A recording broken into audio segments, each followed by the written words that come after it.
There was one particular moment, and it was nothing to do with her. It was between Tony Santic and myself.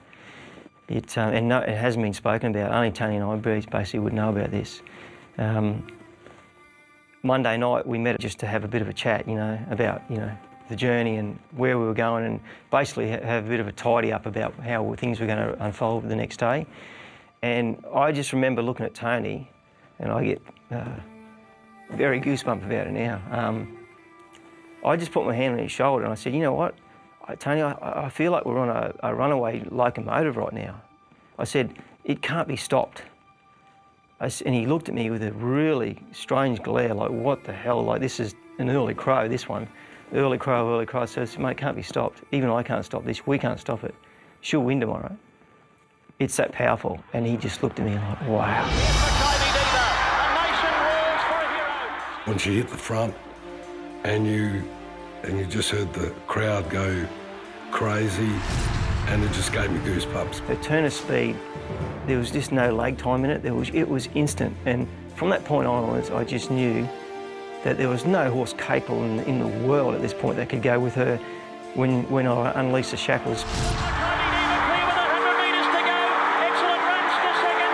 On a turn runs on, but a champion becomes a legend.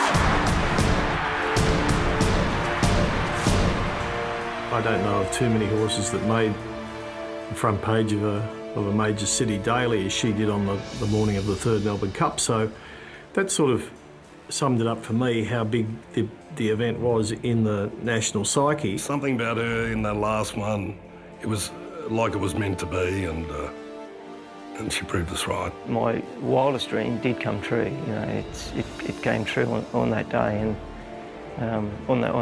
or essentially for me was the biggest stage I could ever possibly be on, in front of the biggest crowd you could be on, in front of the biggest TV audience that you could ever imagine for a race meeting. Yeah, that was a hell of a moment, that's for certain.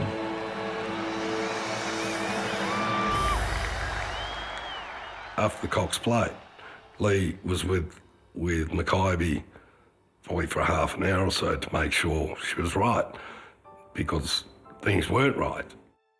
A lot of things running through my mind. I wasn't even worried about the race. I was just thinking, well, I've got a lot of decisions to make here because I don't think the horse has pulled up all that well. That was when we sort of put a hold on everything. And it wasn't until 5 days later when Lee called Glen up to come down and give her a bit of because she's put on a lot of weight. She was back to her normal self. And Lee said to Bossy when he got there, don't dress it up for me. I just want to know how it is, and then we'll worry about that going forward. There's a lot of times when jockeys tell you things and I don't take any notice because you don't respect their opinion. But in terms of that mare and that period in her life, he was probably the one person outside of myself that knew most about that horse. So I respected his opinion on that. And when he gave it the thumbs up, that was what I needed to hear. She worked like no horse I'd ever seen or felt work. So I was very confident from Saturday. I was like a kid who couldn't open up that present Christmas Day. Like, it was sitting there and it was just, the hours were ticking over because I was so confident that she had, Lee had done everything possible. He'd left no stone unturned to get to where we were. She was fairly beige in her nature, yeah. She wasn't, people had her as, this exciting mare that, but she, around the stables and in her training and that, there was no fuss, just got on with the work, and it made my job a lot easier. I got myself in such a state before that race that I couldn't see anything but victory. It was such a surreal feeling. The gates opened, I got to the winning post the first time and I was exactly where I wanted to be. And then that's when I started to zone out. Then Makybe Diva, who's on the rails now. Great piece of riding by Boss as they leave the straight. Everything sort of got quiet. You could hear things. I could see things, but it wasn't really registering what they were. I was so aware of what was around me, but at the same point, it was just all a bit of a blur. I was so conscious of what was happening and so conscious of the speed of the race. I was seeing where I was going to be in my next 100 metres, and you've got to realise we're travelling at 65, 70 kilometres an hour, so you're covering 100 metres very quickly. And I was just seeing parts of the race of where I wanted to be next, and I was in imagining where I was going to be next. And basically I was there. I was just picking off horses as I was going through. We got to about the 400 metre mark and there was a lot going on. There was a fair bit in front of me still. I could just sense a quarter of a run coming to my right, and I was thinking, well, that's where I'm going next. And before I could even get that thought out, she actually put herself into that run and exposed herself to the Flemington Straight. She was quite responsive. She was saying, okay, when are we going, when are we going? And I'm just sitting there just saying, not yet, not yet. Such a fluid movement, you know, it's like water going through your hands. It's just so beautiful that you can just move your hands in the slightest degree and bang, all of a sudden you're there, and all of a sudden you're exposed. You've actually come through the pack and you're exposed. Now you're the leader of the pack, and all we have to do is just first you point and shoot and it's all over.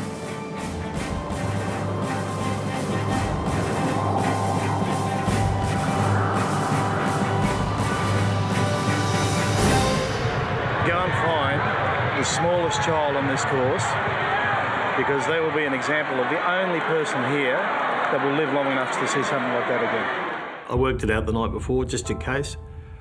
Yeah, just in case it happened, because I knew it was going to be, if it did happen, it was going to be such a big moment. You know, using adjectives to describe horses are pretty hackneyed, you know, the wonderful, marvellous, fantastic champion, you know, that would fall pretty flat. So I tried to put it in some sort of historical perspective. Some great moments need some great people to say some great things at the time, and I think Lee just absolutely nailed it. The whole of Australia was a part of her over the last 2 or 3 years, you know. She is a special horse. You know, everyone loves their animal or whatever, but she is something out of the box. There was not one moment where I thought she wasn't perfect. She was perfect the whole time, and that's very rare for any animal that I've ever been with. I think it's the first time ever.